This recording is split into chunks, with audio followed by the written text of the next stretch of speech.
Kali ini saya akan membahas tentang hukum MLM atau Network Marketing menurut MUI. Saya tertarik untuk membahas ini karena di luar sana ya banyak yang pro kontra terhadap MLM. Ada perbedaan pendapat, termasuk perbedaan pendapat di antara para ulama. Misalnya Ustadz Anu mengatakan haram, Ustadz ini mengatakan halal, lalu mana yang benar? Kalau saya pribadi, ini pendapat saya. Silahkan mau Anda ikutin atau tidak.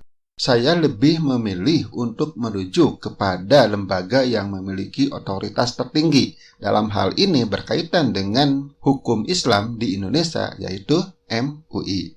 Nah, sekarang bagaimana menurut MUI yang disebut dengan MLM atau Network Marketing itu? Berkaitan dengan pendapat MUI, yaitu dua. Ya. Yang pertama adalah fatwa dan sertifikasi. Pertanyaannya, apakah bisnis MLM itu sudah ada fatwanya atau belum? Ternyata sudah. Kalau sudah, apakah perusahaan-perusahaan MLM itu sudah mendapatkan sertifikasi kesesuaian dengan fatwa tersebut? Ya inilah yang dijadikan sebagai patokan apakah MLM itu haram atau halal. Berkaitan dengan fatwa, ternyata sejak tahun 2009, fatwa itu sudah ada. Hanya saja ya banyak orang yang masih mengabaikannya, padahal sudah ada. Ya kalau Anda mau mencari di Google, ya Anda akan menemukan ini. Nanti saya linknya akan tambahkan ya di deskripsi video ini.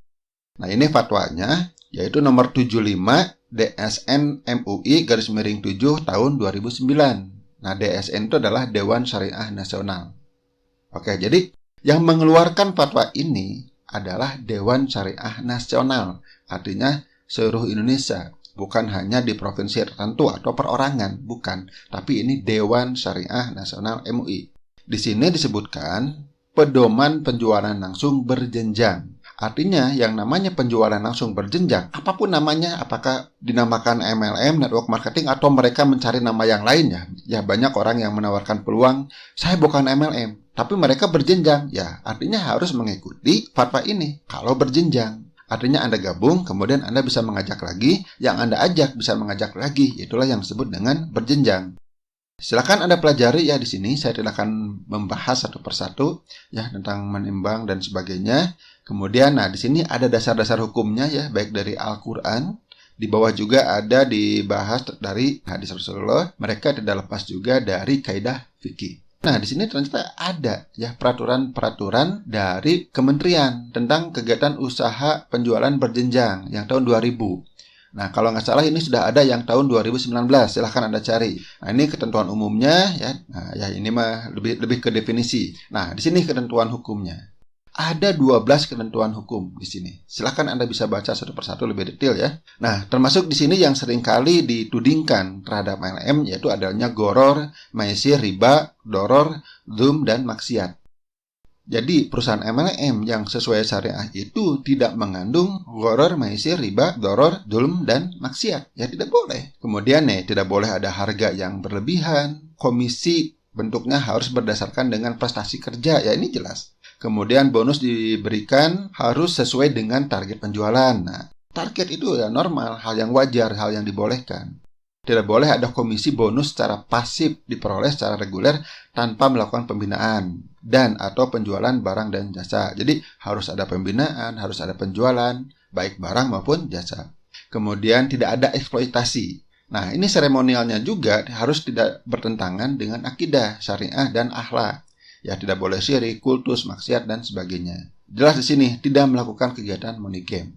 Jadi ini adalah ketentuan hukumnya berkaitan bagaimana cara menjalankan sebuah perusahaan PLBS. Nah, oke di sini akad-akadnya ya ini udah ada ya, ada akad bai atau murabahah, kemudian ada akad wakilah bil ujroh, ada akad jualah, ada akad ijarah, kemudian ketentuan penutup, ya ini biasa ya ketentuan penutup dan sebagainya. Yang jadi pertanyaan bagaimana kita cara membedakan sebuah perusahaan MLM itu sudah sesuai dengan syariah atau belum. Nah, seperti dijelaskan sebelumnya, ya kita lihat sertifikasi.